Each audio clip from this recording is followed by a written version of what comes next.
You are who you've been looking for. So stop looking for more unless you're looking in a mirror, because it's about time for you to see clearly that you are who you've been looking for. And that empty feeling you got, that hole in your chest, you only got that feeling because you think you're not blessed with everything you need. You see, we live in a consumerist society, which means they need you to buy stuff. And the easiest way to sell it is to tell you you're not enough. Buy this car, you'll get girls. Buy this bra, you'll get guys. And we're seeing it so much that we start believing these lies, but the truth is, the makeup they're selling to make you feel prettier is the same makeup you buy to stop feeling shittier about this lie they keep telling you that you are not enough.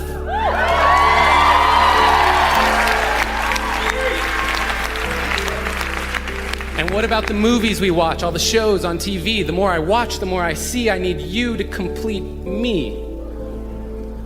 And yes, love is the answer, love is the key, but if you can't love yourself, how can you ever love me? And loving yourself, what does that even mean? Like massages and selfies and that sort of thing? Because the more I think about it, the more it feels weird. I've always been taught that self-love was something to be feared. I'm supposed to love myself, but how do I even do that? Well, I got a trick that I picked up from a friend who noticed that I was quick to defend her when she would say something negative about herself. She would say, I'm so dumb, and I'd say, you're so brilliant. She'd say, I'm so weak, and I'd say, you're so resilient. And when she said, I feel ugly, and I said, you look beautiful, she asked me why I was so dutifully filling up her cup constantly and yet treating my own cup so irresponsibly.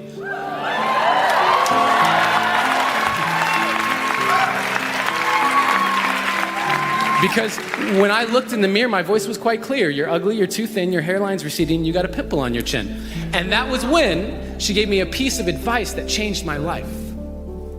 She gave me a hug. And she said, treat yourself like someone you loved. Treat yourself like someone you loved.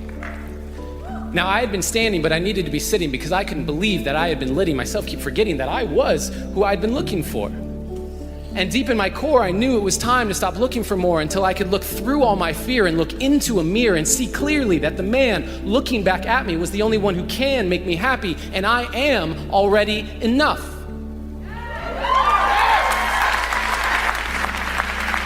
And I am not any more special or unique than you. That is why I'm here to speak to you. You are already enough. And when you start to see that, you will start to be that. Your world will get brighter, your load will get lighter, and you can see that with life, you can be a lover, not a fighter. And that life, you deserve it. Because you are worth it. And there is no point in letting yourself keep forgetting, because no matter what you say or do, you are perfect. And so today, I hope I leave you with a direction correction away from the flaws you see in your reflection. They aren't flaws to me, they are simply protection against all the doubts you have of your perfection.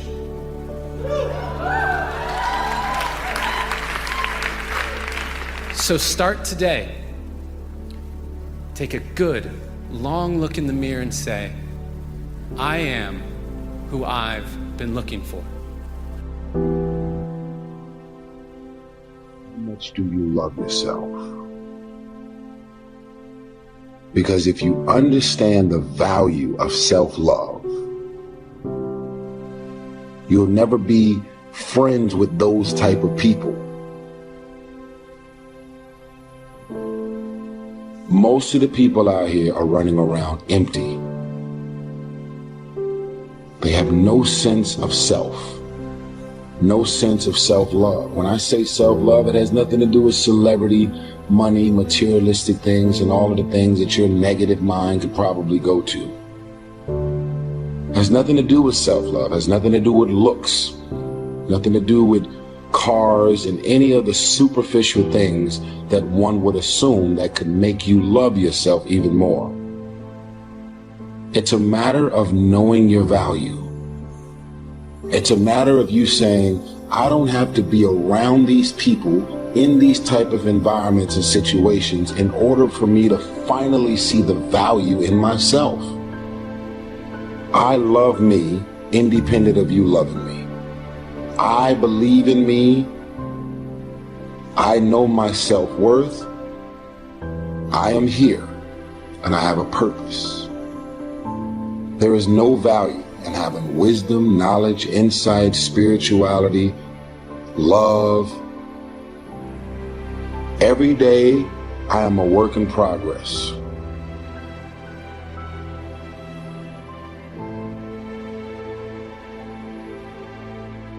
A person who can forgive nothing is a person who's totally destroyed psychologically and emotionally.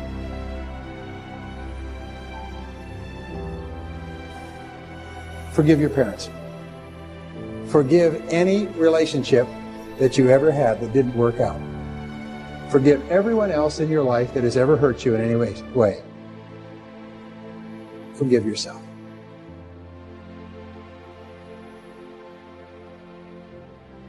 Forgiveness is giving up the hope that the past could be any different.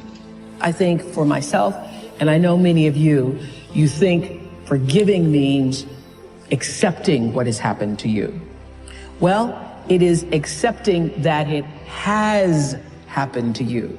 Not accepting that it was okay for it to happen.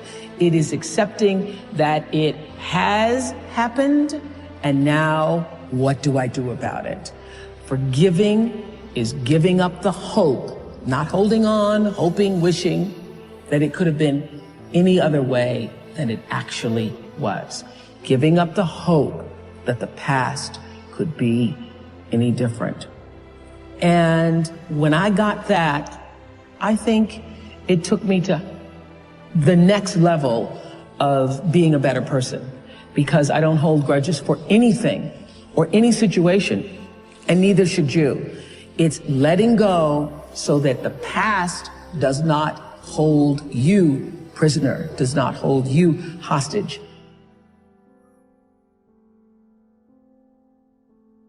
See, life is cyclic. You're not, whatever experience you're having right now, it has not come to stay. It has come to pass. Not to stay, just to pass. It's just going through. The biggest challenge is to know what's happening. This is a part of this thing we call life. This too shall pass. And maintaining perspective, putting it in perspective. Let it go and begin to focus on developing myself. And I say to you, you're going to have people to do things to you. Things are going to happen to you. And the most important thing to do is to harness your will and let it go and move so you can grow, so you can get on with your life.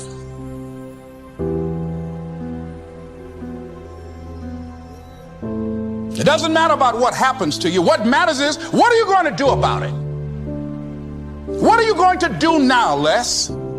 But if you want to begin to move into your own personal greatness, if you want to begin to really enjoy a happy, successful, healthy life, you've got to be willing to go against the tide. You've got to be willing to harness your will.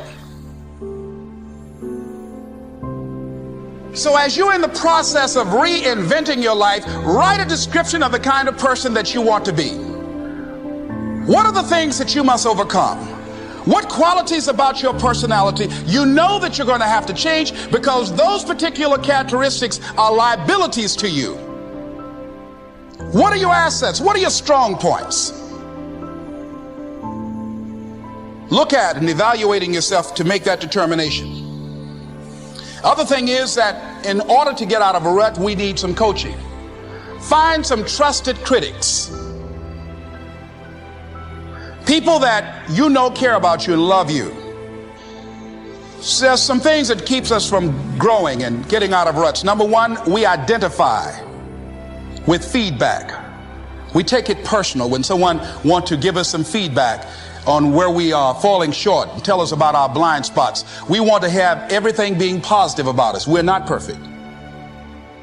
It hurts. I have a friend who's a trusted critic. I don't like him, but I love him. He doesn't tell me the things I want to hear. He tells me what I need to hear so I can grow. It hurts. It hurts when he put me on the hot seat. I can't stand it. But that's the only way that I can grow. And I'm glad that he loves me enough to risk our friendship to tell me what I need to hear, not what I want to hear.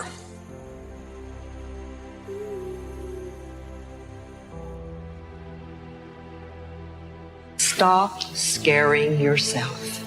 How often do you terrorize yourself with your own thoughts? You get into absolute terror, and it's only coming from your thoughts. Nobody out there is doing a thing. Sometimes it's an old family pattern. Sometimes we get new things. I would like people, when you have time, to make a list of your fears. Make a list of your fears. And then give yourself the opportunity to turn each fear into a positive affirmation. Turn each one into something positive. And remember, always you are in charge. You are always in charge. See, one idle thought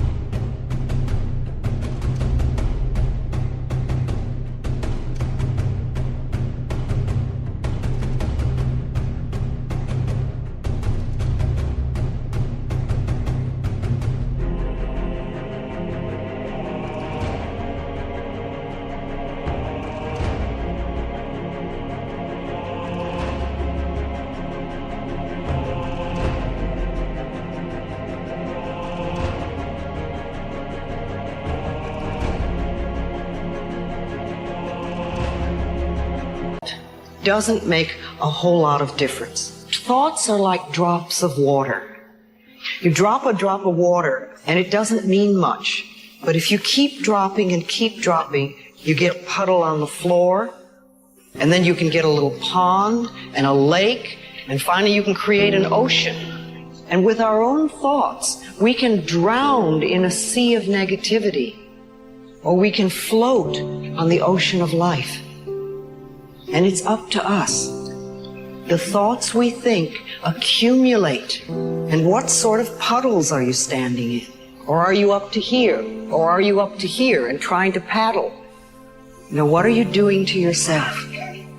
When we're willing to change our thinking, we can change our experiences. And it doesn't matter if you've got a big puddle of negative thoughts. You know, you can move over here and create a puddle of mindfulness, positive thoughts. You can make changes, always. So you want to turn those fear thoughts into positive affirmations. Let them work for you.